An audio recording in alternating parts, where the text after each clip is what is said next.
Hello students. Today we are going to discuss one of the most important topics in organic chemistry, naming of organic compounds. We will discuss IUPAC naming of organic compounds with examples.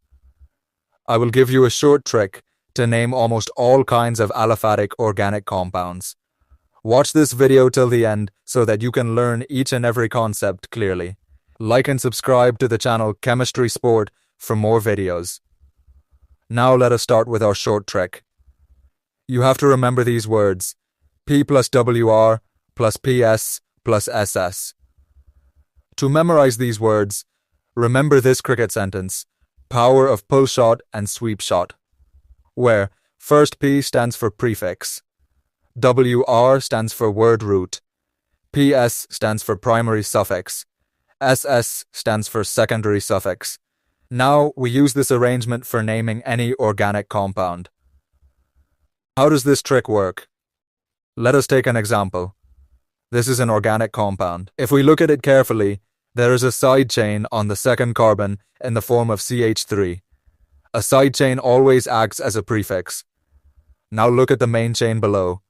The number of carbon atoms always provides the word root for naming the organic compound. Now look again at the main chain. All carbon atoms are connected together with single bonds. These bonds may be double or triple in other compounds. These bonds provide the primary suffix. And now look at OH, which is the main functional group. The functional group is always used as the secondary suffix. Now start naming this compound.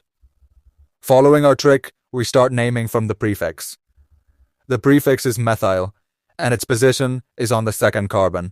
So we write it as 2-methyl. Secondly, we move to the word root, which depends upon the number of carbon atoms in the main chain. There are 3 carbon atoms, so we use prop. Thirdly, look at the primary suffix. All carbon atoms are singly bonded, so we use ane. Number 4, look at the secondary suffix. The functional group is OH, which means the alcohol group. We use ol for the alcohol group. The position of the OH group is on the first carbon, so we write it as -1-ol.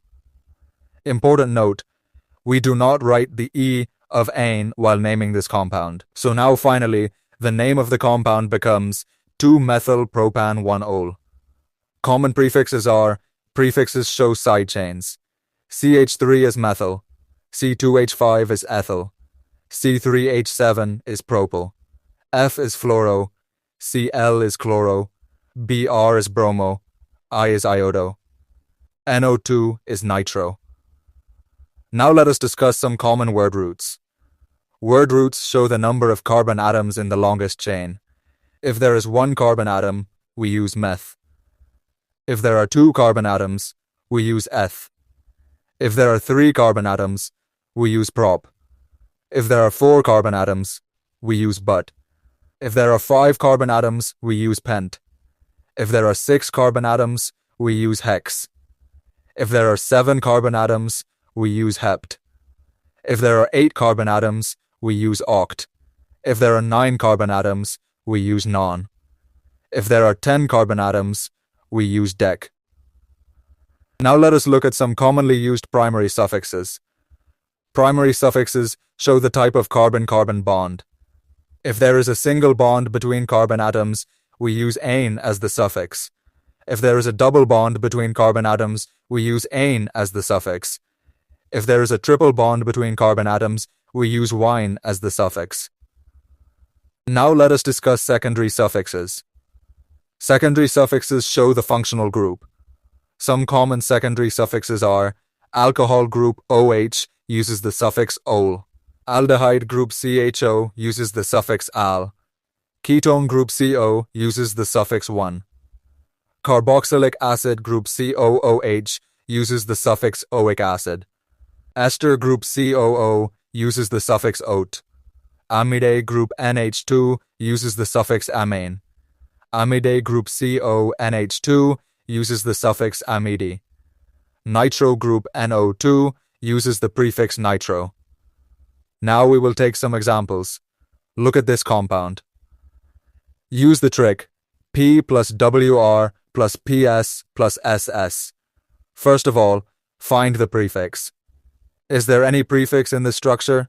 No, because there is no side chain. That is okay. Now move to the word root.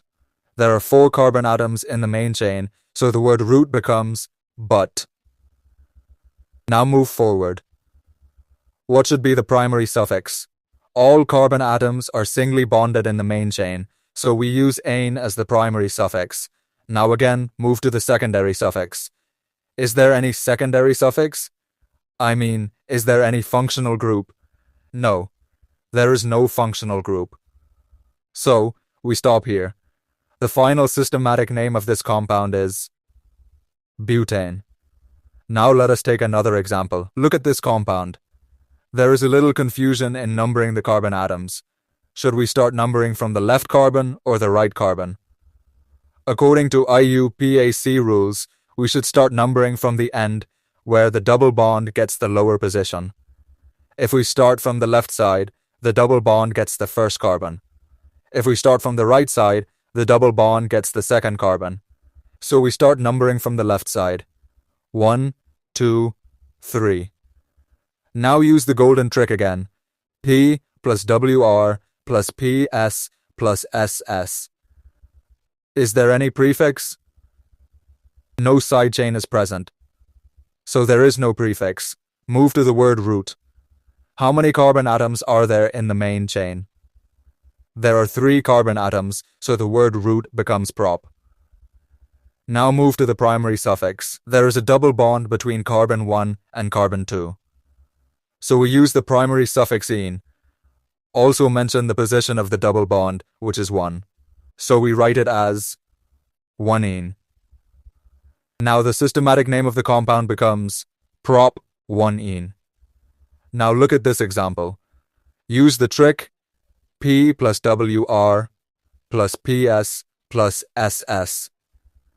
There is no side chain, so there is no prefix. There are 2 carbon atoms in the main chain, so we write the word root eth. Both carbon atoms are triple bonded, so we use the primary suffix -ene. There is no functional group, so we stop here because there is no secondary suffix. Now the name becomes ethane. Look at the next example. Use the trick P plus WR plus PS plus SS. There is no side chain, so there is no prefix. There are 2 carbon atoms in the main chain, so the word root is eth. Both carbon atoms are singly bonded, so we use the primary suffix -an. The same functional group is attached to both carbon atoms. The functional group is the alcohol group, so we use the secondary suffix -dial.